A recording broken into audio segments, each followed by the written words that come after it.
Assalamualaikum warahmatullahi wabarakatuh. Kembali lagi di channel Napina Moto. Saat ini guys ya, saya sedang berada di depan area di mana 4 bangunan sakti guys ya, yang tadinya berdiri di tepi kali baru kini sudah diratakan dengan tanah guys ya, alias sudah dilakukan pembongkaran total ya, 4 bangunan sakti guys.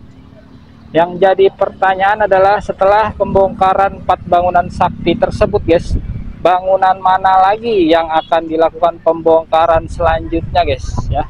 Karena banyak yang bertanya guys ya dari netizen ya, apakah bangunan yang berada di sebelahnya atau bangunan lain guys.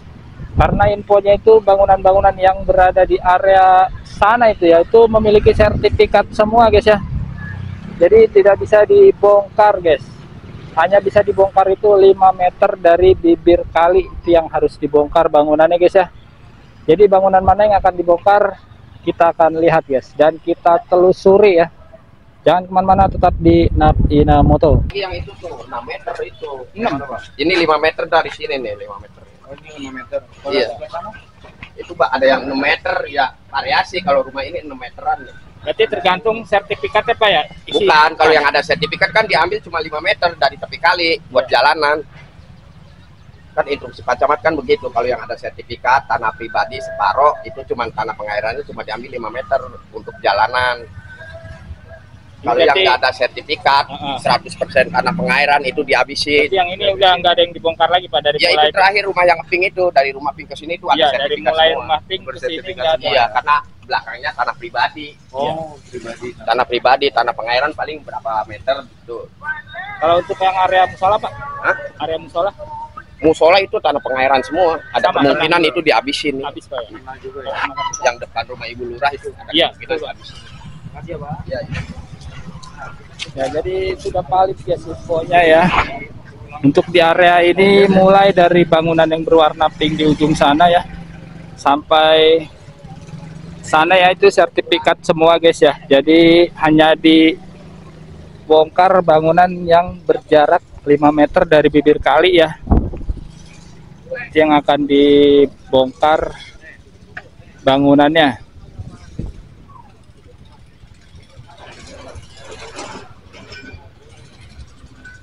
Oke guys, jadi bangunan selanjutnya guys ya, yang berdiri di tepi kali baru yang akan dilakukan pembongkaran total adalah area ini guys ya.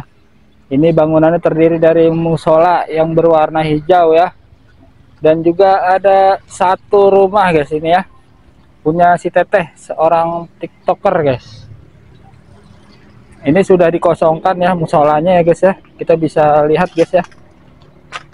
Nah, ini sudah dikosongkan sebenarnya guys, cuma belum dilakukan pembongkaran mandiri ya.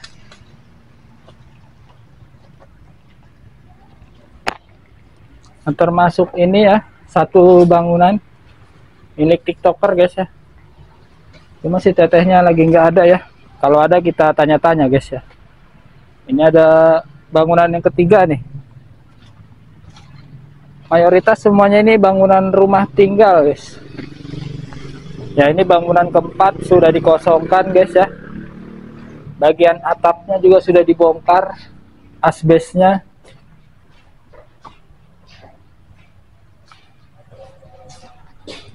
Ini bagian belakang ya, atapnya juga udah nggak ada guys ya. Ini bangunan ketiga guys.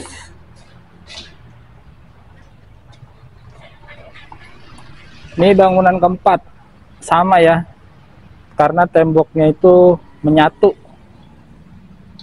dengan bangunan sebelumnya guys. Nah, ini ada bangunan kontrakan juga guys ya. Ada 2 pintu di sini ya yang berwarna hijau. Ini belum dibongkar bagian pintu, jendela dan juga atapnya guys. Selanjutnya bangunan warna oranye ya. Dan nampaknya selain bangunan musola dan juga rumah si Teteh ya, si lainnya itu semuanya bangunan kontrakan guys, tapi mayoritas sudah dikosongkan ya, sampai bangunan berwarna ungu. Nah, ini di bangunan berwarna ungu, di paling ujungnya ada warung ya. Jadi berdasarkan pernyataannya dari Bapak RT ya, bangunan yang ada di area ini akan dibongkar total karena kesemuanya itu tidak memiliki sertifikat guys ya. Bangunan yang berada di area ini guys tidak memiliki sertifikat. Jadi kalau bangunan yang tidak memiliki sertifikat itu yang berdiri di tepi kali akan dilakukan pembongkaran total guys ya. Sedangkan untuk bangunan yang bersertifikat, yang bangunan tersebut berdiri di tepi kali ya, itu yang akan dilakukan pembongkaran hanya 5 meter guys, jarak dari bibir kali ya sampai ke area bangunan rumah tersebut guys. Itu berdasarkan instruksi dari Bapak Camat ya. Kalau kita lihat ya di area ini ya guys ya, sampai jembatan sana, itu jembatan perumahan Mangunjaya 2 guys ya, sudah dibongkar semua guys. Nah sampai area sebelum musola ya, karena bangunan-bangunan ini yang sudah diratakan itu tidak memiliki sertifikat. Sedangkan untuk area belakangnya itu ya, di sini ada selokan dan di sebelahnya lagi tuh ada jalanan yang mana untuk akses warga ya di dalam perumahan Mangunjaya 2. Nanti kita akan update lagi guys ya infonya terkait pembongkaran total bangunan yang berada di area ini guys ya. Ini tepat berada di depan rumah lurah guys ya.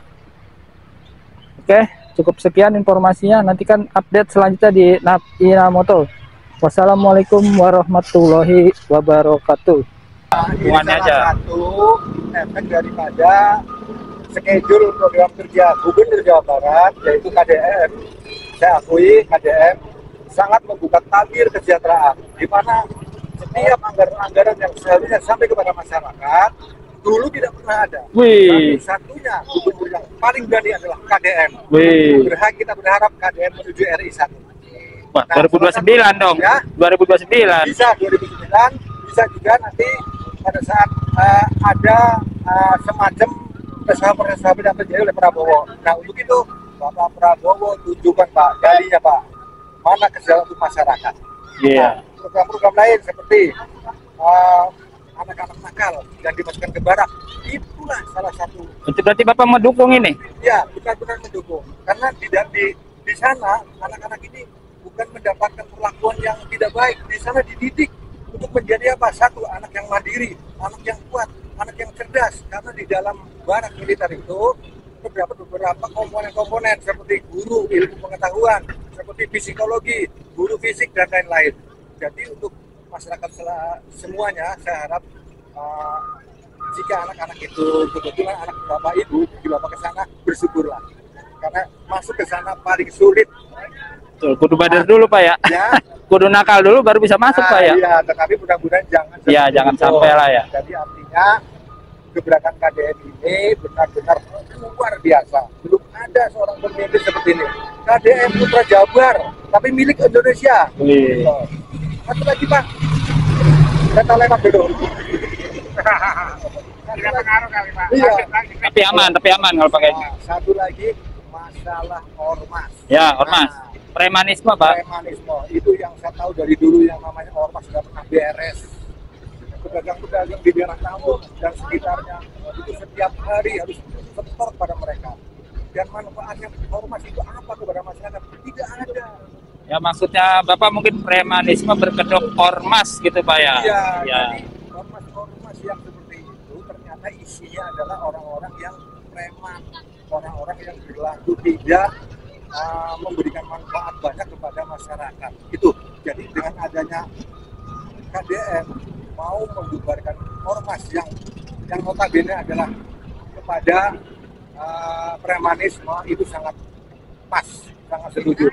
Dan ini mendapat dukungan dari masyarakat yang saya tahu, dari masyarakat seluruh rakyat Indonesia. KDM memang top. Ya. Pak, gimana tambahan ini? Intinya pemalangan kali Pak. Ya. Tambahan Pak, tambahan. Nanti mengulas Pak, katanya menghadap RI 1 ya Pak? Iya. Tapi jangan dulu dah. Iya, jangan. Jawa Barat biar tuntas dulu. Jangan dulu Pak. Setelah tuntas ready, oke buat sevel baru RI Boleh. 1. Tapi kan banyak yang pengen ditukar, Nah, Pak. Betul Pak. Kalau memang Pak KDM harus RI 1, saya yakin lebih hebat lagi. Indonesia akan kena semua. Kalau ini kan hanya Jawa Barat. Nah, kalau memang KDM bisa RI 1 atau minimal mendampingi Pak Prabowo, kita sangat setuju.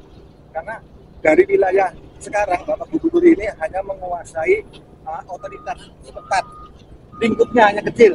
Tetapi ketika nanti beliau bisa mendampingi Pak Prabowo dari RI 2 atau mungkin langsung ke RI 1, saya yakin seluruh Indonesia Setelah 5 tahun RI 1 kali Pak. bisa. Kalau sekarang kan RI 2. Iya.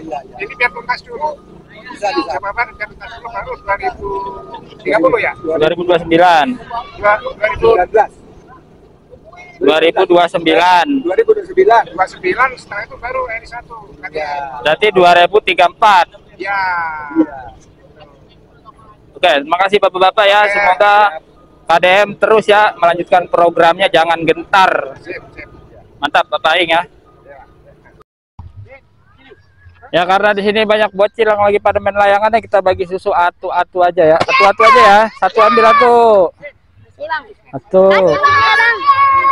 Ya, ambil sedotannya di helm ya. Sedotannya di helm. Tuh. Yang udah jangan ngambil lagi, terketahuan kalau yang udah. Nah. Ya, sama aja. Itu di helm, sedotannya di helm. Yang belum. Harus jujur ya. Yang udah ngambil jangan ngambil lagi. Siapa yang belum? Kalau udah jangan ngambil lagi ya. Abang, sedotan. Ya. Makasih ya, Bang. Makasih ya, Bang. Makasih ya. Ini udah ya. Temennya bilangin yang belum. Itu ambil box saya, Bang. Nih. Sedotannya di helm satu-satu. Ya. Bang, sedotannya mana? Oh, di helm. Masanya dibagi ya, Bang. Ini katanya. Ini tadi kasih temennya tuh nih. Nah, yang mana no? Kamu udah belum? Udah. Masih ada lagi guys ya. Tuh. Terbuat yang di sana yang belum. Bang itu dapat, Bang. Ini udah belum ini? Saya belum, Bang. Udah. Ini belum, Bang. Saya belum, Bang. Nih. Masuk kasih. Tuh sedotan itu. Ya udah main layangan lagi dah. Habis duluan, Bang, saya, Bang. Mantap. Enak nih, Bang. Enak. Bang, ini belum. Enak. Rasanya rasa apa? Rasa coklat. Rasa coklat. Amber, Bang, amber. Mana? Soalnya masih banyak yang belum. Mana?